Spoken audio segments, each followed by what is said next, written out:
Yeah, hopefully if that's what we're going to need to do to evaluate where we are and to be able to stop this cycle of losses, then yeah, it's a great time for it. It's been a long camp. It was a long camp. We talked about that before. I'm certainly not making any excuses. It was a long camp and 6 weeks in a row. Mentally, everybody's a little bit fatigued. Everybody's a little bit tired. So from that standpoint, we've been going at it about 10 straight weeks. So with that, yes, the break comes at a good time, the opportunity to get our feet on the ground. We're certainly not going to put our head in the sand. We've got a lot of football left to play. There's 6 games left to play in the season. We're not going to put our head in the sand. We're not going to moan and groan and complain or try and sit here and make a lot of excuses. We have to look at what we need to do to get results. And so from that standpoint, the open date give us an opportunity to evaluate where we are, and what we're doing, and what we need to do moving forward. The final 6 games, as I said, with what we're doing schematically, who we're doing it with, and making sure we're giving our players something they can physically and mentally do, and then demand that we go out and execute it. So from that standpoint, yeah, it's a good time to take a break. Skip, until the end of the half, you pretty much had shut down their game offensively, and then suddenly they got that late field goal, and then the second half they scored almost every time. What changed? Was it something you guys weren't doing, or did they do something different? No, I mean, we went out. It's hard to say that we weren't ready to play. We went out in the second half. We took the opening drive. We went down right down the field and scored. And unfortunately, so did they. And then it seemed to just go back and forth. And I don't know. I think we made a punt twice the second half, if I recall. I think is right. Twice in 6 drives. Yeah. What was it? Twice in the first 6 drives.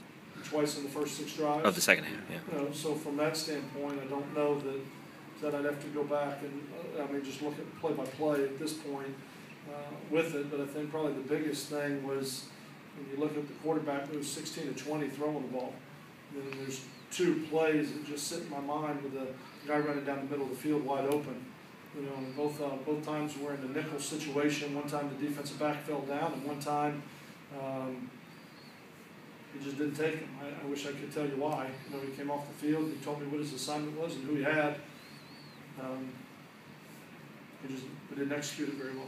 Skip, you said your team hasn't been able to get away from the turnovers. Yes. But the defense has just as consistently not been able to come up with them. That's 0 defensive takeaways in the 4 losses. Exactly. 0 takeaways, and really I believe it's 0 takeaways in 5 of the first 6 games. Right. I think is what it is. And we had the one game where we created 3, I believe it was. Nevada. Nevada. And we've talked about what we need to do to create it. I mean, unfortunately, when you look at it, he goes 16 to 20 throwing the ball, which is he threw the ball very well. I don't think it's real hard to throw to a wide open receiver that you don't cover, but I thought he did a nice job, did a nice game plan, and they executed it. But we have not played the ball very well in the air, and it's not only that we have not had a lot of turnovers, we haven't had our hands on a lot of turnovers. The one, they snapped the ball over the quarterback's head early. The ball's rolling around on the ground, and we're the first guy back there, and unfortunately we can't come up with it. They just seem to have eluded us. We've had the ball on the ground a number of times, but have not been able to create them. I wish I could put my finger, on exactly what the problem is or what the issue is on not being able to create turnovers, but we've got to make some. When I look at our interception today, we haven't had many of those given to us where you drop the ball over the middle of the field that pops up in the air and you run under it, for an interception. I certainly don't want to blame it on luck, because I'm one of those believers who believe if you pressure the quarterback and force him to put the ball up under pressure, you're going to get some opportunities to go get some balls in the air. But we have not created turnovers, and that has definitely been a downfall for what we've been doing defensively. How limited do you think BJ was to